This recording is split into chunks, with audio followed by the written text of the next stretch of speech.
So guys, muna katong gitrabaho guys. Charger ni guys sa e-car. Yung brand is BYD. So muna yung control guys.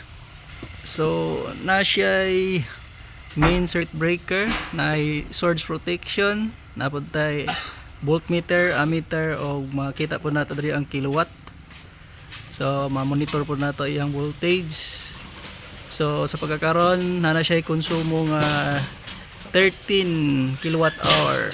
So mo ni atong protection, RCBO nga circuit breaker, 40 amperes. So mo ni ang protection sa ato ang charger nga if in case na problema dali ra niya ma-detect. RCBO ni siya guys. So na siya protection na siya protection sa RCCB, then an overload.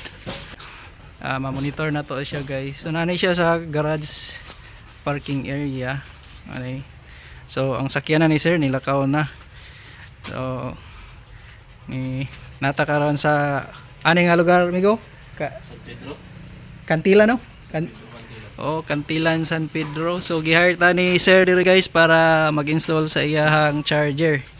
So mao ni iyahang charger. So nara ni sa iyahang parking area. So makita ninyo medyo dili siya limpyo kay tan-awon kay naram ni sa parkinganan kay aron dali ra niya ma-charge iyang kanan.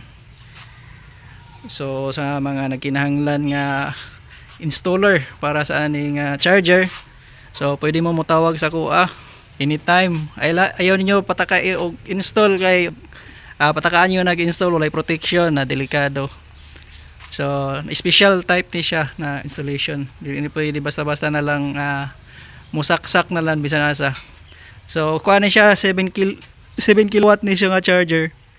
So gihimuan po nato siya kuan portable para sa iyahang para extension lang para bisan asa madala-dala niya. So mo po ni iyang charger sa iyang balay. So mo ni ang fast charger. So more to guys sa nakinahanglan og electrician nga mo install sa ingon ani nga charger. So pwede mo motawag sa akong Facebook page. Salamat. Bye bye.